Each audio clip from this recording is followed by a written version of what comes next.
The light flowed like liquid, forming new shapes and lines. The air grew warmer, and the humming sound deepened. "Stay alert," Jax said. "If this lock is alive, it might not like being opened."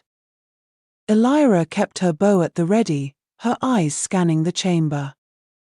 Shadow growled softly, his ears pinned back. Thorne stepped to one side, keeping a defensive spell prepared in case something appeared. As Selene continued to manipulate the glowing patterns, the door began to change. The edges shimmered, and faint images appeared within the stone: a vast forest, a burning city, and a great crystal spire reaching into the sky. The scenes glowed with an eerie, otherworldly light, as if they were reflections caught in a surface of shifting water. Each scene flickered in and out of focus, as if the door itself were remembering something. "What are we seeing?" Jax asked, his voice hushed. "The door's memories," Selene said. "Or perhaps it's a warning. These are moments tied to the shard's power, things that have happened, or will happen." Thorne's expression darkened. "If it's a warning, we should take it seriously. What if opening this door unleashes something worse?" "We won't know until we open it," Jax said. "And we don't have another choice." Selene's hands glowed brighter as she finished the last sequence. The patterns on the door froze, their light intensifying. The humming stopped, replaced by a deep, resonant silence. Then, with a low, rumbling groan, the massive door began to open. It didn't swing outward or slide to the side. Instead, the stone seemed to dissolve, turning into light and fading away. Beyond the threshold was another corridor, but this one was different. The walls were smooth, almost metallic, and the air felt warmer and drier. The faint smell of ozone lingered. "Let's move," Jax said, stepping through the doorway. Selene followed, her hands still glowing faintly. Thorne and Elyra came next, with Shadow bringing up the rear. The group moved cautiously, their footsteps echoing in the strange, silent corridor. As they advanced, the walls began to glow faintly, lines of light running parallel to the floor. The glow cast a warm, golden hue that made the corridor feel ethereal, as if they were stepping into a dreamscape. The lines pulsed gently, as if guiding them forward. The shard's glow grew brighter, casting long shadows. "Feels different," Elyra said. "Not like the ruins. More controlled." "That's because it is," Thorne said. "This place was built to harness the shard's power. Whatever's ahead is tied directly to its source." They reached another chamber, this one circular and lined with tall, crystalline columns. Each column pulsed with the same light as the shard, and in the center of the room stood a pedestal. Atop it was another crystal, larger than the fragments they had encountered before.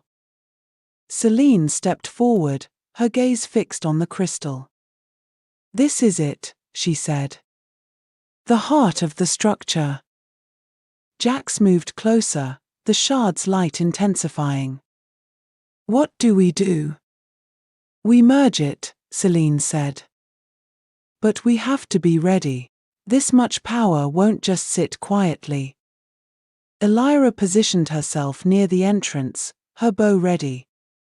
She crouched slightly for a better angle, narrowing her eyes as she scanned the chamber's entrance. Thorne stood near one of the columns, his staff glowing faintly. Shadow took a place by Selene's side, his growl low and steady. "Whenever you're ready," Jax said, holding the shard out. Selene nodded. She placed her hands on the crystal, and the room's light grew brighter. The lines on the walls pulsed in time with the shard, and a deep hum filled the air. The shard and the crystal began to glow in unison, their light merging. As the merging process began, the room trembled. The columns pulsed rapidly, and the walls seemed to ripple like water. The hum became a roar, and the air grew heavy. "Hold it together," Jax shouted. Elyra fired an arrow into the shimmering light, and Thorne cast a barrier spell to stabilize the room. Celine's hands glowed brighter, and the shard's light merged fully with the crystal. The room exploded with light, blinding them all. When the light faded, the chamber was still. The crystal was gone, and the shard's glow was steady and calm. The columns had dimmed, their light fading into the walls. Celine stepped back, her hands trembling. "It's done," she said. Jax lowered the shard, his shoulders relaxing. "Then let's move on." The group left the chamber, the shard's light guiding them into the unknown. Chapter 13. The awakening shard. The group emerged from the corridor into a vast, open space. The air felt cooler, and the chamber's sheer size made them feel small, as if they had stepped into the heart of an ancient, sleeping giant. The air felt lighter, almost crisp, and above them stretched a ceiling that glimmered faintly with embedded crystals. These crystals cast a soft, ambient light that allowed them to see the room clearly. The chamber was circular, its walls smooth and polished to a mirror-like sheen. Jax led the way, the shard in his hand glowing faintly. The light from the shard merged with the crystalline illumination, creating an almost serene atmosphere. Yet, despite the tranquil surroundings, tension hung heavy in the air. "This place is different," Celine said quietly, her voice echoing faintly in the chamber. She stepped closer to one of the walls, tracing her fingers along the smooth surface. "It's not just a structure. It's alive, in a way. I can feel the energy flowing through it." Elyra narked an arrow, her grip tightening on the shaft as her eyes darted from one crystalline surface to the next, her expression sharpening with focused intensity. "If it's alive, does that mean it knows we're here?" she asked, her voice edged with caution. Thorne adjusted his staff, his expression thoughtful. "Perhaps. But this doesn't feel like a trap. At least, not yet. It feels more like a test." "A test for what?"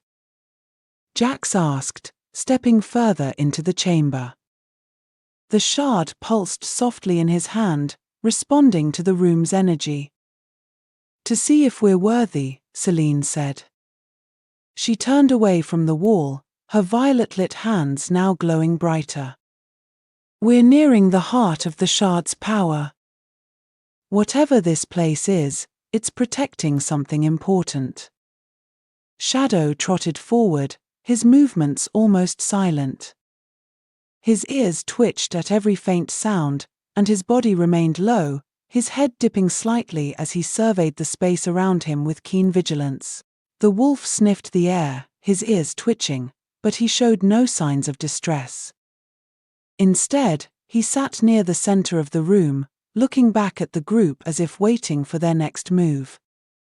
Elyra kept her bow raised, her gaze narrowing on a large, circular pattern etched into the floor. The pattern shifted subtly in the light, casting a faint glow that evoked both curiosity and caution among the group. The lines seemed to ripple gently, as though alive, drawing their attention with an almost magnetic pull. The pattern was intricate, made up of interlocking rings and lines that seemed to shift and shimmer as the light struck them from different angles. "This looks important," she said, motioning toward the pattern. Jax joined her, kneeling to get a closer look. The shard in his hand flared briefly, and the lines in the floor seemed to respond, their glow shimmering like ripples in water before intensifying for a moment. "It's connected to the shard," he said, "but I don't know what it's supposed to do." "It might be a focus point," Thorne said, approaching carefully.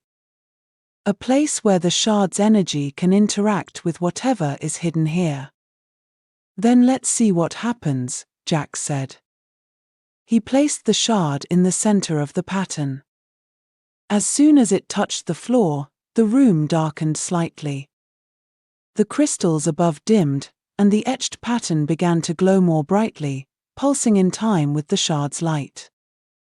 Celine stepped closer, her glowing hands hovering above the pattern. She appeared both intrigued and cautious, her brow slightly furrowed as she studied the shifting lines. It was clear she was focused, yet a trace of uncertainty lingered in her stance. "It's responding," she said. "But it's not complete. I think we need to channel our energy into it." Thorne nodded. "We should all focus. The shard's power comes from more than just one source. If we combine our efforts, it might unlock the path forward." Elyra hesitated, lowering her bow. "And if it's a trap? Then we deal with it," Jax said, his voice steady. "But we've come too far to turn back now." The group formed a loose circle around the glowing pattern. Celine closed her eyes, her hands moving in slow, deliberate motions. Thorne raised his staff, a golden light emanating from its tip. Shadow stood alert but calm, as if sensing the significance of the moment. Elyra remained tense, her bow at her side but her stance ready. Jax placed both hands on the shard, his grip firm. He focused on the light, willing it to merge with the glowing lines in the floor. The room grew warmer, the air humming with energy. The crystalline ceiling seemed to reflect the glow, creating an almost ethereal atmosphere. As their combined energy flowed into the pattern, the lines began to shift and move. The interlocking rings turned slowly, aligning themselves in new configurations.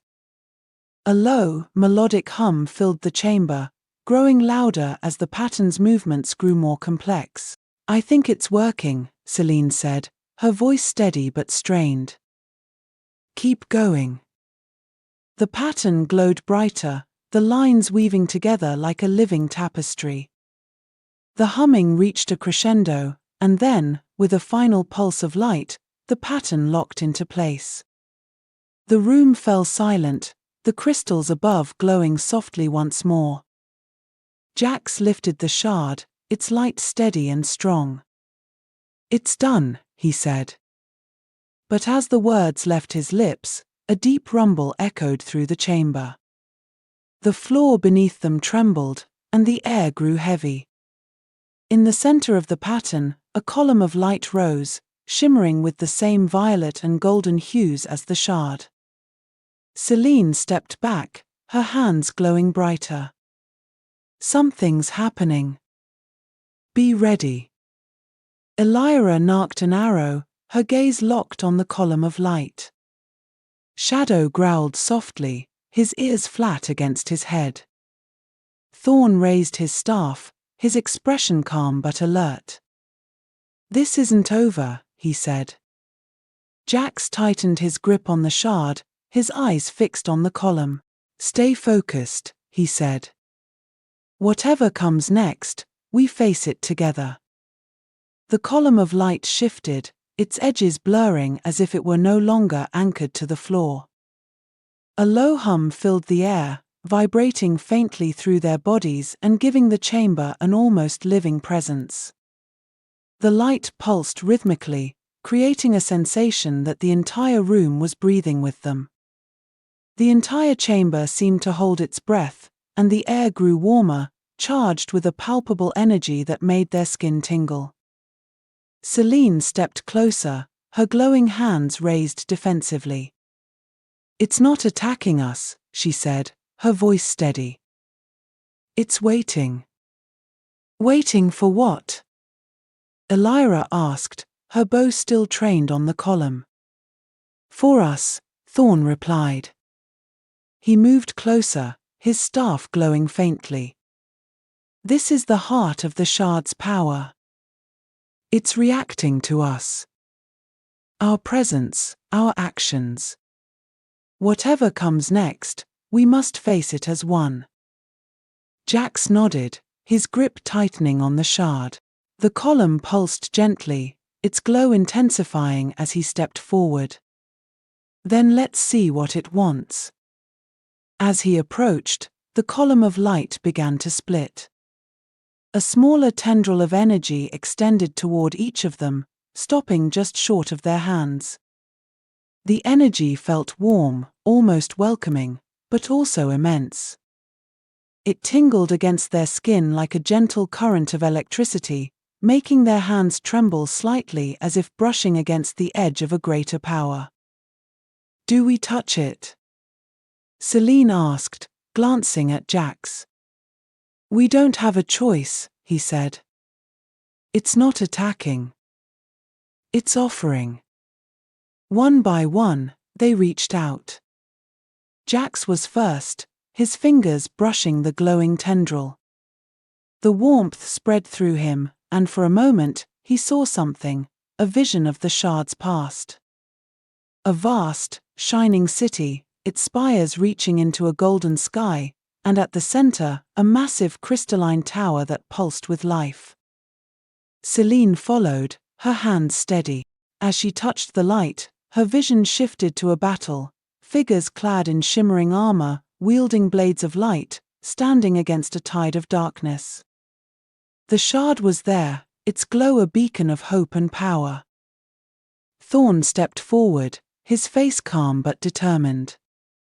His vision was of the aftermath. The city in ruins, its light dimmed but not extinguished.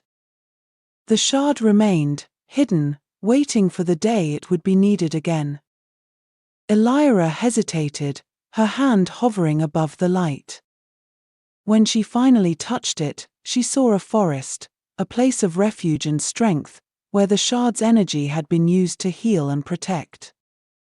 The forest was alive, its light intertwined with the shard's power. When the visions faded, the column of light had transformed. It was no longer a single, solid beam, but a swirling vortex of energy. In its center, something new began to take shape, a figure, humanoid and radiant, formed entirely of light and shadow. Who are you? Jax asked, his voice steady but filled with caution. The figure's voice resonated in their minds rather than their ears. I am the Guardian, it said, protector of the shard's legacy, and the final test for those who seek its power. Selene stepped forward, her hands still glowing. Her expression was resolute, though a flicker of nervous anticipation crossed her face. She seemed curious, yet steady, as she approached the Guardian, her movements deliberate and measured. We don't seek power. We seek to stop the darkness. The Guardian tilted its head, its light shifting. To wield the shard is to wield power. The question is whether you are worthy. Prove yourselves, and the shard's full strength will be yours. Fail, and the shard will consume you. Jax tightened his grip on the shard. We'll prove it, he said. Together. The Guardian's luminous form pulsed faintly, as if acknowledging Jax's words. Its light shimmered gently, like ripples on a still pond catching the last rays of sunlight. Its light flickered, casting intricate patterns on the smooth walls of the chamber. Your intent is noble, the Guardian said, its voice resonating in their minds, but noble intent is not enough. You must demonstrate unity, courage, and resolve. Only then can you claim the shard's full power. Selene exchanged a glance with Thorne, her hands still glowing softly.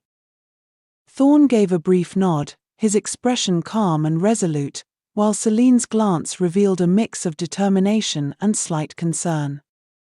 How do we prove that? She asked. Her voice was calm but edged with curiosity. The Guardian tilted its radiant head. The shard reacts to the bonds between those who wield it. Show me your strength as a group. Face the trials together. Succeed, and the shard's true potential will be revealed. Fail, and it will remain out of your reach. Jax took a step forward, his grip firm on the shard. Then tell us what we have to do. The chamber's light dimmed slightly, and the crystalline ceiling shimmered as if responding to the Guardian's presence. The dimming light made the room feel cooler, and the shimmering ceiling cast an otherworldly effect, as if the chamber itself were alive and waiting. The first trial will test your unity, the Guardian intoned. A labyrinth lies beyond that door. It gestured toward a previously unseen opening in the far wall.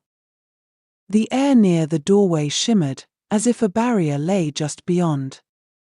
In the labyrinth, you must rely on one another's strengths to find the path forward. There are no shortcuts. Trust each other, and the way will be clear.